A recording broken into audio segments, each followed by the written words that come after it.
The sun was a merciless hammer in the vast, empty sky, beating down on the cracked earth of the Arizona Territory. It was a land that baked secrets into the clay and bleached bones to the color of surrender. Out here, a man's life was worth the water in his canteen and the speed of his draw. For the woman lying half-conscious against a blistered rock, her life was worth nothing at all. They had left her for the buzzards. Her leg was twisted at an unnatural angle, the bone a jagged white shard piercing through skin and cloth. She was Apache, her dark hair matted with dust and sweat, her face a mask of stoic pain. They had taken her horse, her water, and her dignity, but they had missed the small, beaded leather pouch clutched tightly in her hand, hidden beneath the folds of her torn tunic. She was Nita, and her resilience was a fire the desert had not yet extinguished. Miles away, a lone rider crested a ridge, his silhouette a stark cutout against the blinding glare. His name was Cain, and silence was his oldest companion. He rode a dust-colored Mustang that moved with the same weary purpose as its master. Cain wasn't looking for trouble, he was running from the ghosts of it. His past was a locked room in his mind, the key long lost. He saw the flicker of color against the rock, the deep turquoise of the woman's tunic. He wasn't a man given to intervention. The desert had its own cruel justice. And yet, he nudged his horse forward, an unfamiliar curiosity pulling at the threads of his solitude. Cain dismounted with a quiet economy of motion, his boots making no sound on the hard-packed ground. He approached Nita slowly, his hands kept carefully away from the Colt Peacemaker holstered at his hip. Her eyes fluttered open, dark and fierce, filled with the defiant terror of a cornered animal. She tried to push herself up, a sharp cry of agony escaping her lips as she put weight on her shattered leg. Cain stopped, holding up a placating hand. He had no words to offer, the well of his voice had run dry years ago, clogged with the ash of a burning homestead and the memory of screams that were not his own. He uncorked his canteen, the sound of sloshing water loud in the oppressive silence. He knelt, offering it to her. For a long moment, she just stared, her gaze flicking from the water to his face, a face weathered by sun and sorrow, etched with lines that spoke of a pain deeper than her own physical torment. He saw the calculation in her eyes. Was this a trick? A prelude to a worse fate?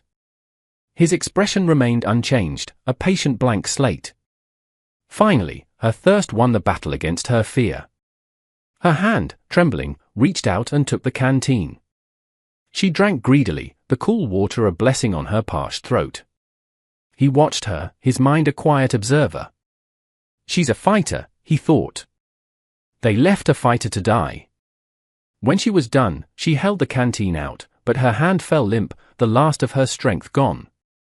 Her eyes rolled back, and she collapsed into unconsciousness. Cain knelt beside her, his movements gentle as he examined the horrific injury. It was a clean break, but it was bad. Setting it here was impossible. He looked back the way he had come, then towards the distant, hazy mountains where his small, isolated cabin was nestled. It was a fool's errand. Bringing her there meant bringing her trouble with her. It was a trouble he had spent 5 years avoiding. But leaving her was not a choice he could live with. He carefully, methodically, began preparing to move her, his silence a promise of grim determination. The journey to his cabin was a slow, arduous ordeal. Cain had fashioned a crude travois from his bedroll and 2 long branches, cushioning Nita as best he could. Every jolt and bump of the terrain sent tremors of pain through her unconscious form, and each pained murmur she made was a stone added to the weight on Cain's soul. He walked beside his horse, leading it with a steady hand, his eyes constantly scanning the horizon. He knew that people weren't left to die in the desert by accident. Someone had done this to her, and they might come back to ensure their work was finished. The sun began its descent, painting the sky in violent hues of orange and purple, the long shadows of the saguaros stretching like grasping fingers across the land. It was in this fading light that he saw them, 2 riders, far in the distance, moving in a sweeping search pattern.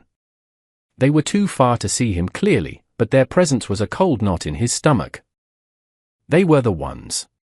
He pulled his horse behind a thicket of mesquite, his body held perfectly still, becoming just another part of the dusk.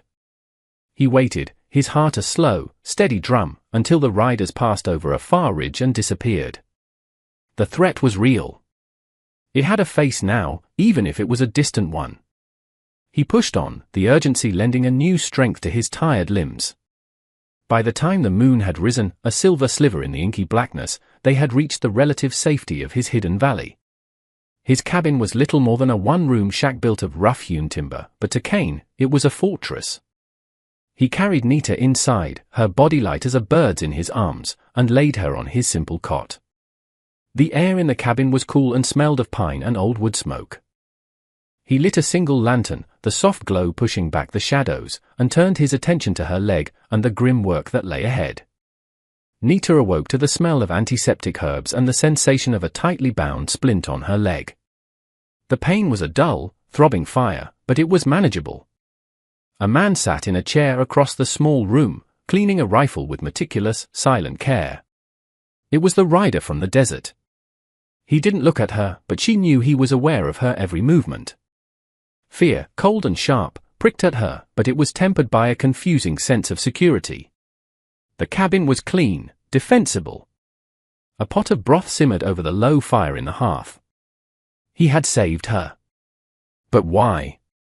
She shifted, and his head came up, his grey eyes meeting hers. There was no menace in them, only a profound weariness. She instinctively clutched at her side, her fingers finding the reassuring shape of the beaded pouch still tied to her belt. His gaze flickered down to it, then back to her face, a silent question in his eyes. Nita didn't answer. Trust was a currency she no longer possessed. She had trusted the men who had come to her small ranch, the men with polite smiles and legal-looking papers.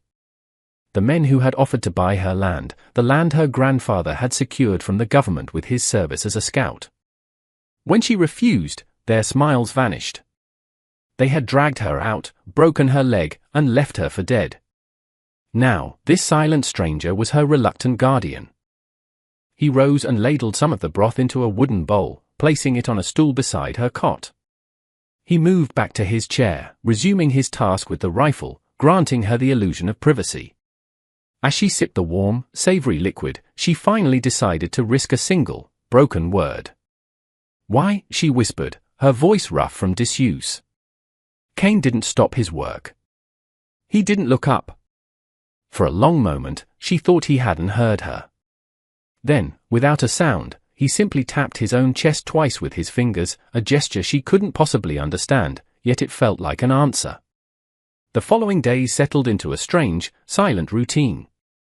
Kane tended to her needs with a quiet efficiency, changing her dressing, providing food, and ensuring the fire never went out. He would spend hours outside, reinforcing the corral or simply watching the entrance to the valley, his rifle never far from his side. Nita's strength slowly returned, and with it, her spirit. She watched him, studying the rigid set of his shoulders, the deep sadness in his eyes. She understood silence. Her people often said more with stillness than settlers did with 1,000 words. But his was different. It wasn't a choice, it was a cage. One afternoon, as he sat patching a saddle blanket, his hands moving with practiced skill, Nita finally decided to bridge the chasm between them. With great effort, she propped herself up and untied the beaded leather pouch from her belt. It was heavy with significance, the last tangible piece of her heritage. She held it out to him. Kane stopped his work, his gaze fixed on the pouch. He hesitated, his internal struggle visible on his face. This was the trouble he had tried to avoid. This was the secret that had gotten her nearly killed. To accept it was to accept the fight that came with it. His mind flashed back, an unwanted intrusion of memory. A small farm, smoke clawing at the sky. The smell of burning wood and something else, something sickeningly final. A woman and a small boy, their faces, he squeezed his eyes shut, pushing the images down into the dark cellar of his mind. He had been silent ever since that day, the words burned out of him. He looked at Nita, at her imploring eyes, at the fierce pride etched on her face despite her brokenness. He saw in her the same fight his wife had possessed. To refuse this would be to let them die all over again. Slowly, he reached out and took the pouch. His fingers, rough and calloused, felt the worn leather. He opened it and tipped the contents into his palm.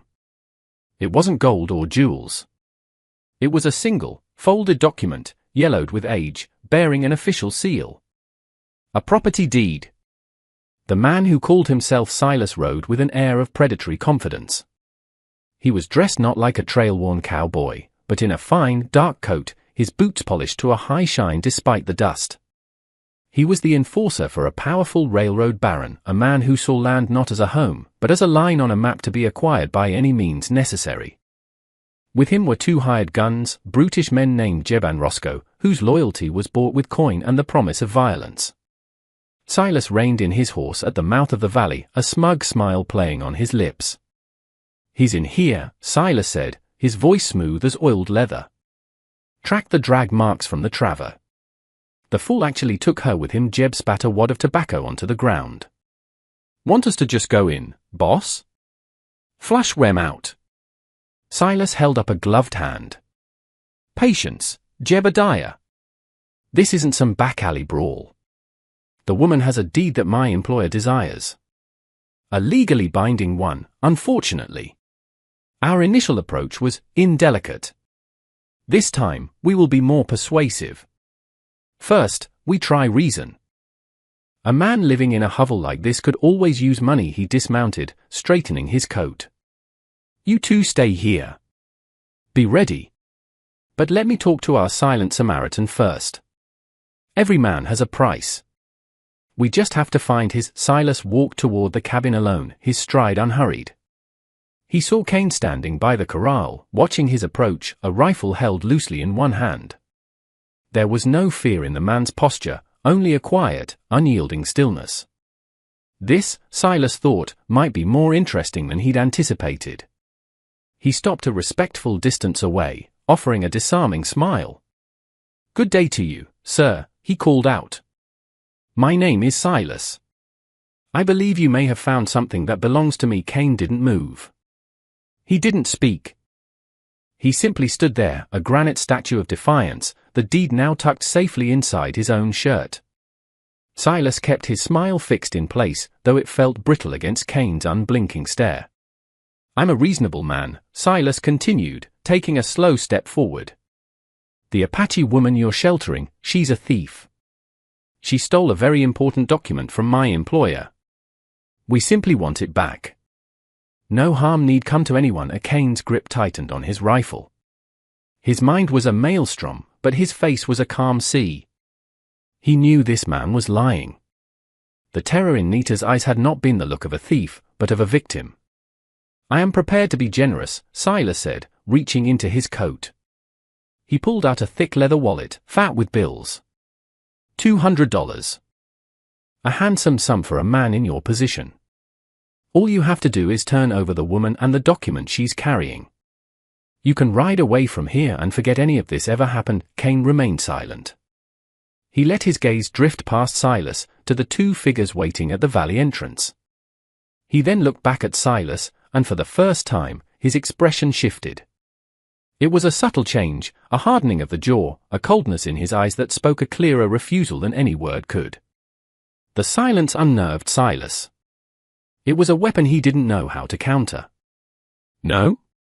Perhaps you misunderstand your situation." Silas's voice lost its silken edge, replaced by a thread of steel. "I am not asking. That deed is worthless to her, but vital to the progress of this territory. You are standing in the way of industry. In the way of powerful men. Think carefully about the choice you are making." Cain thought of the smoldering ruins of his own life, destroyed by men who spoke of progress while they held torches. He thought of Nita, her broken body and unbroken spirit. He gave a slight, almost imperceptible shake of his head. The negotiation was over. The smile vanished completely from Silas's face, replaced by a mask of cold fury. "So be it," he snarled, turning his back on Cain and stalking back towards his men. "You had your chance, you stubborn fool." He mounted his horse, his movements sharp and angry. "Roscoe, Jeb. The hard way it is. I want that deed, and I don't care what you have to do to get it. The woman is irrelevant now." So is he. As Silas and his men spurred their horses back toward the tree line to plan their assault, Cain moved with swift, silent purpose. He bolted the heavy wooden bar across the cabin door and checked the shutters on the 2 small windows. Inside, Nita watched him, her dark eyes wide with fear. She had dragged him into her fight, and now he was going to die for it. Cain caught her gaze and offered a small, reassuring nod. He handed her a loaded pistol, an old Navy Colt. Her hands were shaking, but she took it, her resolve hardening. She might be crippled, but she was not helpless. As dusk settled, casting long, menacing shadows across the valley, the attack began. A shot rang out, splintering the wood next to the window Cain was watching. He didn't flinch. He had spent the afternoon preparing, using his knowledge of the cabin and the surrounding terrain. He had dug a small trench behind the woodpile, offering a secondary point of cover. He knew which floorboards creaked and which shutter had the best firing angle. This was his land, his fortress. Jeb tried to rush the front door, using a heavy log as a battering ram. As he got close, his foot snagged on a tripwire Cain had set, sending him sprawling. Cain fired a single, careful shot from the window, not to kill, but to wound, to slow them down. The bullet tore through Jeb's shoulder, and he screamed, scrambling back to cover. The night erupted in a cacophony of gunfire, the flashes from their rifles like angry fireflies in the growing darkness. The siege wore on for what felt like an eternity. Gunsmoke filled the small cabin, sharp and acrid. A bullet pierced the wall near Nita, showering her with splinters, but she held her position, the pistol steady in her hands, watching the back window as Cain had instructed. Roscoe, the larger of the 2 henchmen, had managed to circle around to the rear of the cabin under the cover of darkness. With a powerful kick, he shattered the small back window, intending to climb through. Nita didn't hesitate. She fired the pistol, the roar deafening in the enclosed space. The shot went wide, but it was enough. Roscoe recoiled, surprised by the resistance from inside. It gave Cain the second he needed. He spun from the front, firing his rifle. The bullet found its mark, and Roscoe fell backward with a final, choked cry. 1 down. But Silas was smarter. He used the distraction to set a fire against the cabin's front wall. Flames began to lick at the dry timber, smoke pouring through the cracks. "Give me the deed, you fool!" Silas screamed from the darkness. "Or you'll burn in there together." Panic began to set in. They were trapped. The fire was growing, the heat becoming intense. Cain looked at Nita, a question in his eyes. "Surrender?" She shook her head fiercely, her face grim with determination. She pointed to a loose floorboard near the hearth, one he had never noticed. Her grandfather, she signaled with her hands, had built this cabin first. There was a way out. A small root cellar. Just as Cain pried the board loose, the front door burst open, kicked in by a furious Silas. He stood there, silhouetted against the raging fire, his pistol aimed directly at Cain. It was over. But then, another sound cut through the night. The thunder of hoofbeats, too many for just one man. A voice boomed, "Silas Blackwood! Drop your weapon! You are under arrest!" A tall, broad-shouldered man in a sheriff's vest stood behind Silas, flanked by 3 deputies, their guns all trained on the enforcer. Silas froze, his face a mixture of disbelief and rage. He slowly lowered his pistol, the fight draining out of him as Sheriff Miller stepped into the smoky cabin. The deputies quickly apprehended the wounded Jeb and secured the scene. Miller, a man known for his unwavering sense of justice, looked from the fire to the splintered walls, then to Cain and Nita. "Got your message just before sundown," Miller said, his eyes on Cain. "The boy you sent to town said it was urgent." Looks like he wasn't exaggerating. Cain gave a slight nod, a silent confirmation. Before the siege began, he had seen a prospector's son checking his traps down the creek and had silently handed the boy a coin and pointed him urgently toward the town, a desperate, long-shot gamble that had paid off. Sheriff Miller knelt beside Nita, his expression softening. "I've been hearing rumors about what Blackwood's employer has been up to. Trying to scare folks off their land for the new rail spur. When the boy mentioned an Apache woman was involved, I remembered your family's name. Your grandfather was a good man. This deed, he said, looking at the document which Cain now handed him, is as solid as the mountain it's written on. We'll see it's honored. Weeks later, the valley was quiet again. The cabin had been repaired, the scars of the fight slowly fading. Nita's leg was healing, and she could walk now with the aid of a carved crutch. The railroad baron's scheme had been exposed, his enforcers jailed. Her land was safe. She stood beside Cain, looking out at the valley, bathed in the gentle light of the morning sun. You saved my life, she said softly. You saved my home. You saved everything. Cain looked at her, then at the peaceful land, a landscape so different from the one in his nightmares. A profound change was happening within him, a thawing of a long, frozen river of grief. He opened his mouth, his throat tight, and a sound emerged, rusty and unused, but clear. Nita, he said. It was just her name, but it was the first word he had spoken in 5 years. It was the sound of a lock turning, a door creaking open. It was the sound of a new beginning. We hope you were inspired by this story of courage and redemption. Cain's journey reminds us that even after the deepest loss, our capacity for compassion can lead us back to the light. If you enjoyed this tale, please like this video and subscribe to our channel for more stories that touch the heart. Don't forget to click the notification bell so you never miss an update.